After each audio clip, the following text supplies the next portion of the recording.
Hi, Gaye DeRusso with Majestic Rider. So I'm using Rommel reins because when I ride alone, just for backup, in case they don't want to do something, it's good to have either carry a stick when you're riding alone, or here, Mocha. Yeah, one more treat. Or something to back you up, because, you know, when you don't know the horses, and she knows me, but not super long, sometimes they'll test you, especially mares. Like, do I have to go out with you? So we're going out alone. And this is the gravel rocks I'm talking about that some horses, their feet don't tolerate this well, but she's pretty good on it. So we'll be leaving the barn. I always tell people, ride out forward. It doesn't mean you have to leave here fast, but once you get out or you're out on trail, you know, until you know the horse well, always go out a little bit fast, because you want to wear some energy off, especially if you didn't lunge them or run them around. And I always tell everybody, for the first 6 months, it's good to run them around, lunge them, and just make sure they're prepared for riding. That way you also see if they're sound or if they're not feeling good or they're doing something weird, okay? So we have lots of junk to kind of go by here.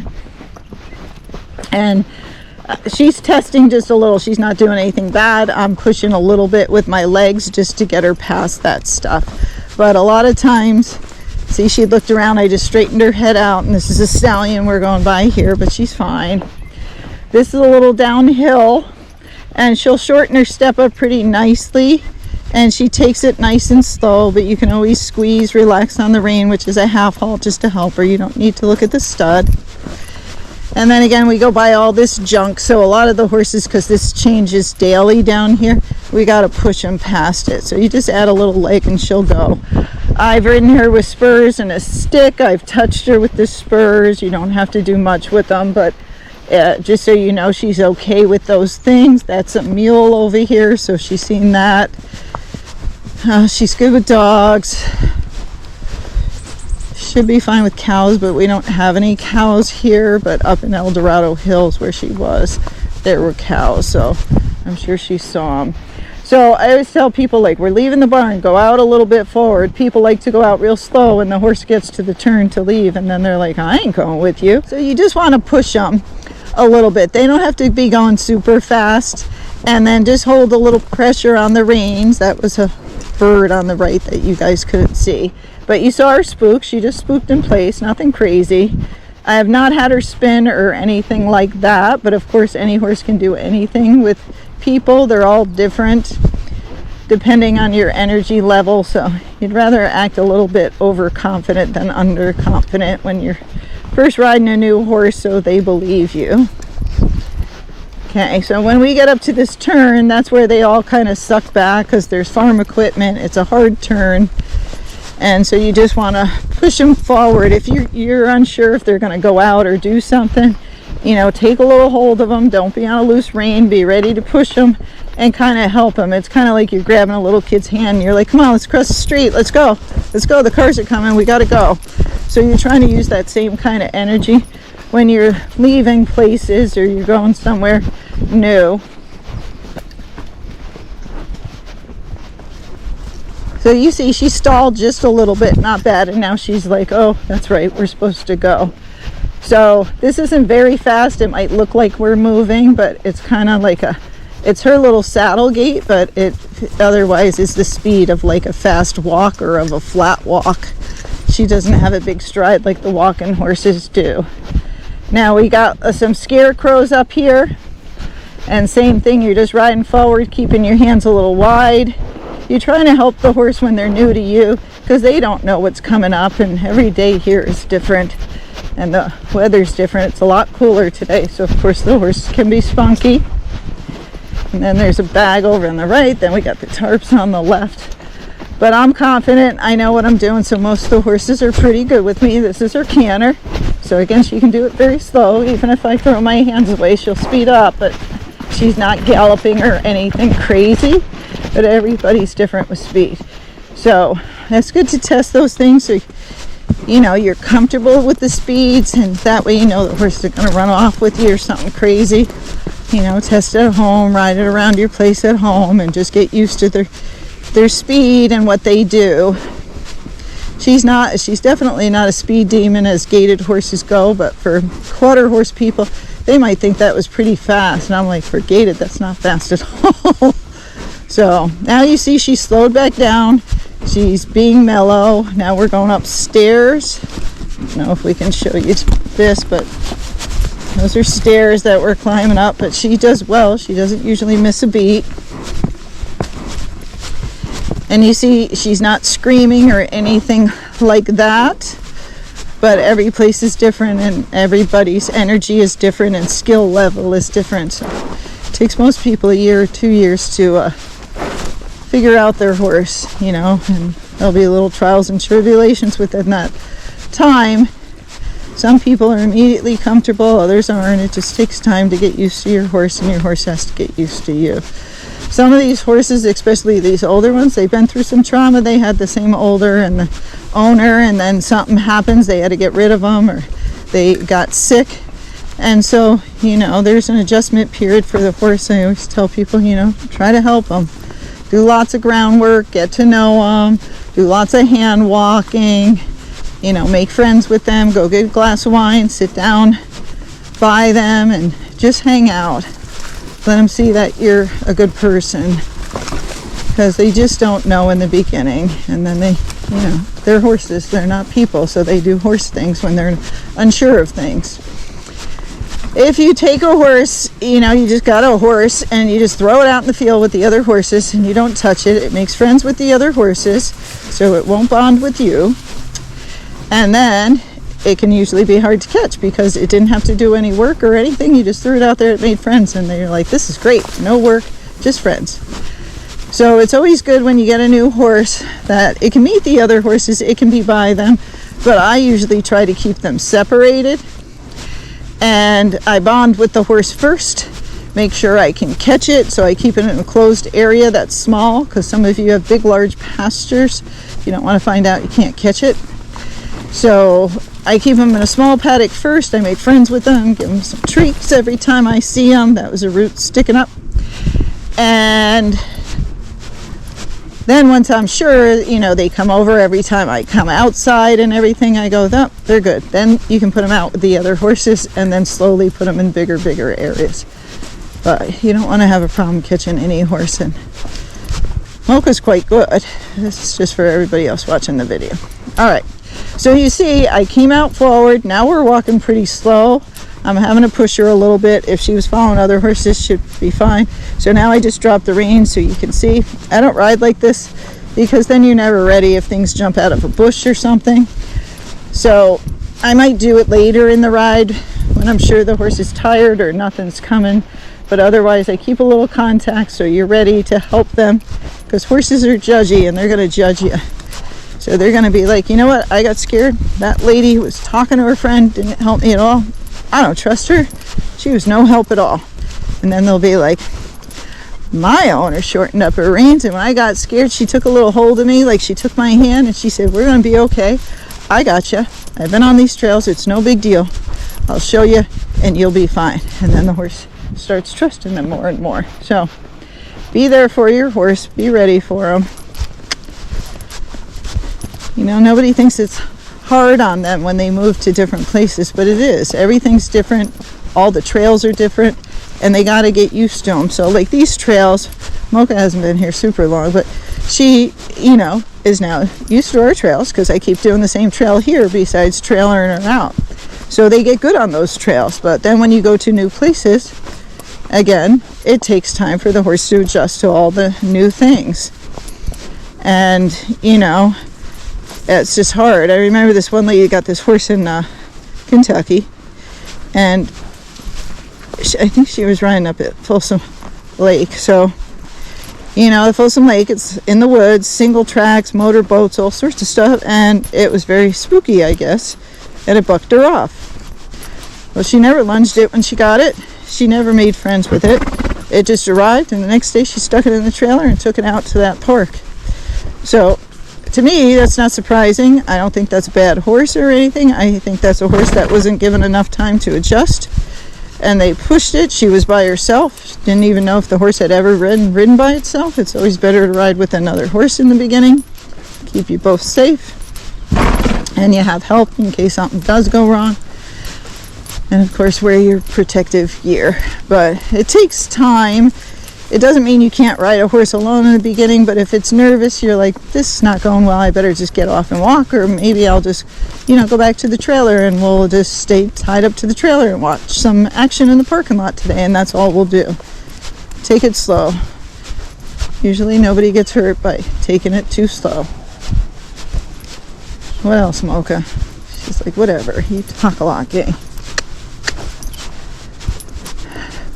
So for me, I'm pushing her a little bit because I get bored and I like to move out,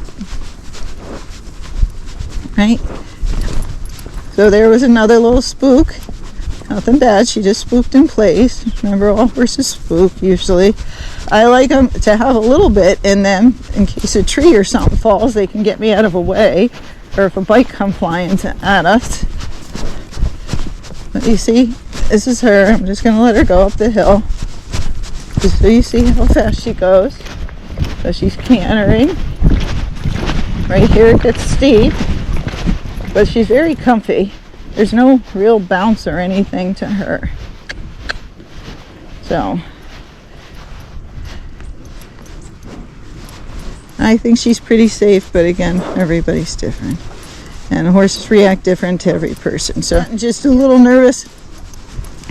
She's not doing anything bad, so what I'm going to do, I'm going to shorten up. I'm going to bring her head down because they all have more brains when their head is down versus up. And I'm going to push her out, get her thinking about something else so she starts walking out. It's colder today. It's pretty foggy, so things look a little different. And so that's all I'm doing, and just pushing her forward. She doesn't feel like she's going to do anything bad. To me, she just felt like, hey, maybe I'm a little nervous. And I said, hey, that's okay. Don't worry about it. We all get nervous. I'll take a hold of you and help you through it, and then we'll be fine. Okay? But my main advice with most people with new horses is take the time, get to know them. Spend time bonding with them. Groundwork is a great way to do it because you see what they're afraid of. Work with ropes, do lunging, all those things. Because you can see how much they're going to test you or not test you, and that will help you know out on trail if they're going to test you. And just really, get to put the time in. The horses really appreciate that. And then when you ride out forward to start for the first 5, 10, 15 minutes. And after that, you can walk the whole way if you want. But most people go out really slow, and then their horse gets fast coming back. So get that energy out, and then they won't want to do that. And then when you get back to your trailer, your barn or whatever, ride them around the trailer a bit so it's not a big break when they get back to the trailer.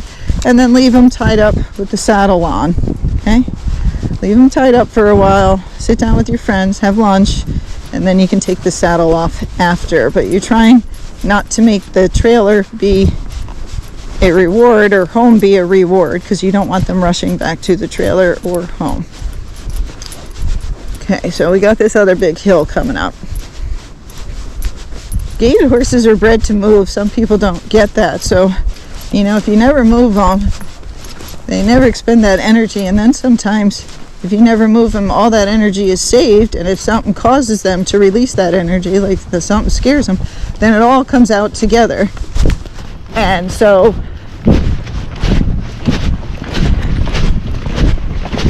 oh, she's so funny, canter.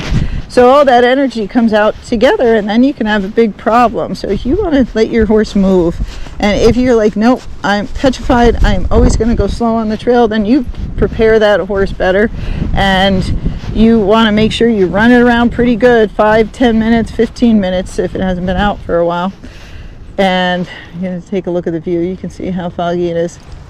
But you want to make sure you get rid of some of that energy. Lots of people don't, and then you find out on the trail. Good girl. Now, today's just going to be a short trail ride, so we're just going to head back now. So I always do the opposite. If she wants to go back to the left, I'm going to go back to the right.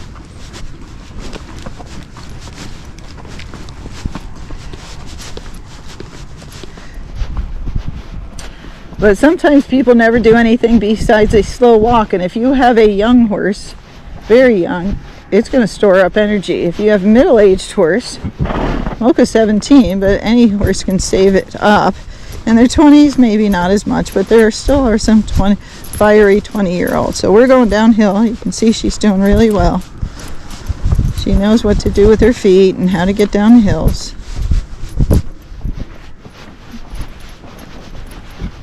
Yeah, good girl. Tell them things, girls love it. I'm a good girl. You are, Mocha. You're such a good girl. Good job. So tell them when they do good, but tell them when they do bad, and reprimand them when they do bad so they know the difference. They'll figure out really easily, if you stay after them, how to be a good horse. Okay? So lots of people don't reprimand them or make them do anything, and then the horses just slowly take over because that's in their nature to do so. Okay. So now she's doing more of kind of a flat walk. She's walking out. She's not doing that saddle gait. That saddle gait she can do really slow, and she can do it faster. She's not the speediest horse, but she can move out if you want to. So we're heading home. The other thing I forgot to show you, she's not barn sour. See this, but I tie all my horses up when they get back to the barn. Besides, I ride them around some as well when I get back to the barn. So they're not barn sour with me. It doesn't mean they can't be barn sour with other people, because most people ride them, take them back to the barn, take their equipment off, feed them, put them back, and the horse is happy and can't wait to get back to the barn again. So always for 5 to 10 minutes when you get back to the barn or the trailer, depending where you run from, work them for a bit and then tie them up for a while. Then they usually won't rush back home. Okay. But you can see she doesn't care much at all. Lots of horses, just so you know, if you're looking at horses, aren't ridden by themselves. A lot of people don't ride by themselves, and the horses won't be good at it. Doesn't mean they can't. I take all the horses along, but it takes time. And again, you got to put the right energy in, the right amount of effort. You know, if I came out here and walked really slow on a loose rein to start, when I turned around for home, she might have sped up. But she's like, no, I got no energy. I ain't in a rush. So some of it's how you do things. But the horses will all point out when you're doing it wrong. They'll show you. They're like, hey, I'm running back home because you don't know what you're doing.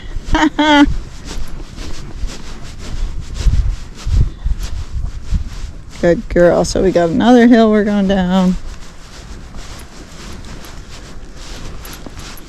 In here we don't have too much stuff except wild animals in the bushes. So when they're looking around, that's what they're looking for, because they can hear them. There are lots of birds and deer, and what else have we seen? Coyotes, bobcats, mountain lions. They're all hiding in here. I don't get nervous unless I'm on really tiny horses. I get a little nervous, like, might be able to take this one out. I gotta make sure I stay on in case something comes. Alright, but that's Mocha in a nutshell. She does know how to neck rein. I forgot to say that. So she will, you know, turn pretty easily and all of that. She's like, why are we going over on the grass? But she does neck rein. So most of the time, once I'm out with her for a while, I start doing that because I get lazy on her just because she's so easy compared to the other horses I'm usually riding. That's a nice thing, right? And she does all the arena stuff, stops, back up, turn on the forehand, turn on the haunches, side passes. Gait's in there, she canters in there, she'll go over poles, she can make patterns. She doesn't care usually when other horses are in there with her. I don't believe she's been to any horse shows though, so that would be a new experience for her. She hasn't done gymkhana or anything like that. That could make them a little crazy. But she has been down the roads next to traffic, cars, and things of that nature. And we're going to take her to the beach this week too, so we'll see how she does there. But she's usually quite good. I'm going to tell you some other stuff about mares. So most of the time I don't put mares on anything, but there are things you can do if they're moody with your other horses, they're acting really marish, they're peeing a lot on everybody, or they're just being kind of, you know, a little bit bitchy. You can put them on what's called Mare Magic. It's raspberry leaves. It mellows them out. It works in some geldings too, so you could always try it on a gelding and see. It'll usually take a week or a couple of weeks till it kicks in. They're not that expensive. So it's something you can try. I've seen it really mellow out a lot of moody mares that were having issues with their owners. And I've had a lot of people with mares that I've sold for them, and I don't put them on the raspberry leaves because they're fine with me, but I always tell other people they can. I work them a lot, and I'm up for challenges, so if a mare starts picking a fight or doing something, I was like, let's see how it works out for you. So most of the time, they're fine. I understand mares. I'm a woman. We all get moody. So we get in our moods and we think we know it all, don't we, Mocha? She's like, yeah, we do know it all. And so they're very smart and they manipulate people. And that's usually it. But usually if you just work them, show them the rules, and don't let them take over, the mares are quite good. But every mare is different. You know, some are really mellow and more like geldings, and some have a little bit more attitude to them. So I love when people complain and, you know, they're talking about how bad this mare is. And I was like, you do know we're all women. Like, it's mostly women riding these horses. And guess what? There's a lot of women that could benefit from being on that mare Magic. Although I don't know if it's going to work. Because there's a lot of women that are know-it-alls or pushy or, you know, won't listen. Do all the wrong things, or they coddle the horses too much, and you know, so we do lots of things to mess them up. But most of the time, if you just do the right stuff, the mares are fine. And you know, as they always say, you can tell a gelding but ask a mare. You can get mares to do many things. You just gotta go around it and point it out that it would be much easier if you did this job versus you act up and I give you a harder job to do and a longer job to do. We're climbing down the stairs. She's doing great. So that's mostly it. So the people who like mares usually understand them, or they've had really good mares, and the people who hate them usually don't understand them at all, or they've had one of the, you know, bad mares. So just like women, you know, we're all different. And so you just got to pick and choose what you can handle, or, you know, step up to the challenge, because mares can teach you a lot. You got to learn just how to do things with them, and, you know, what works for them, and make them comfortable, and they'll work great with you. So like Tilly today, because she knows everything. You think she was a little Arab inside her brain. Terry dragged the arena, so he has a tire at one end. He moved it. He put a little mounting block on top of another mounting block, and I went to canter her, and she's spooking left and right at those things because they were moved. So all I did with her, because I know her well now, I go, okay, let's go up and look at it. Let's go up and smell it, touch it, so you can see what it is, that it's not going to kill you. And then I just stood there for 5 or 10 minutes, let her see the stuff. She got a rest, and then I went back to work. And she goes, yeah, I don't care about this stuff anymore, thanks. And I go, yeah, but I understand she couldn't see it that well, so I just take the time, instead of beating her up or getting in a big fight with her, I just bring her up and let her see her, because that's what works for Tilly. But each mare is different, so you got to see, are they one that can look at it and go by, or are they one that look at it and scares themselves even more? Those, you don't let them look at it. You just keep their feet working, keep them going forward, keep them moving, because those spooky ones like that, usually the slower they go, the more time they have to look at things, and they scare themselves. And I'm sure you have friends like that too. You know, they're constantly freaking themselves out, and you're like, hey, keep Susie busy, because if we don't distract her and keep her moving on this ride, she's going to come up with all sorts of stuff. She's going to say there's a snake over there. She's going to say, is that a coyote over there? Are we going to fall down this trail? I think my horse is going to trip and flip over. She's just going to freak herself out. So you just keep her occupied. And it's the same with the horses that are spooky. Keep them occupied. Keep them busy so they don't have time to think about spooking. Okay? But each one's different. You just got to figure out, what do you got? How do you work with it? And how do you make it better? And if you just can't deal with it, you're like, sorry, I made a mistake. You know, then you try to see if you can bring that horse back, or you sell it, you find it a different owner. That's how we go. And I take many horses back. I want my horses to be successful. You know, we try to match them, but you never know, because we never know how people's situations are or how they ride. I do take money off. I think all sellers should. because a lot of people do mess up our horses, give them bad habits. Sometimes they feed them not such good food and they come back looking horrible. I still take them. But you give them a nice fancy horse that had no problems at all and it comes back with 10 problems. It's anorexic and now it's spooky. You're like, they did something to it and they're not telling you the whole story. Okay? Because there's a lot of uneducated people out there who do the wrong things. So I think sellers should, you know, if you can, take them back. But I understand some sellers will not take them back because you've ruined their horse and they don't want to deal with it. And, you know, some of us will, some of us won't. But we have to take money off because we have to kind of reboot the horse. Let's walk around the barn. You know, and get them back to the way they were. And if you really messed them up, sometimes that takes a whole year. That's a whole year of board, a whole year of training. That's a lot of money. Okay? So when you've bought a horse and it's not working out and the seller goes, yeah, I'll take it back, but you got to give it to me for free. I'm not paying for it. Well, a lot of times they're right. They shouldn't pay for it because they'd go out of business. You just gave them a horse that they can't sell for a year. So they got to take it back and fix it because of what you did to it. Okay? Because it wasn't like that when it left, usually. If it was like that right in the beginning, then you should have contacted them in the beginning, and that's a different story if you have the horse a week or a day or something. You're like, I'm out. Can I have all my money back?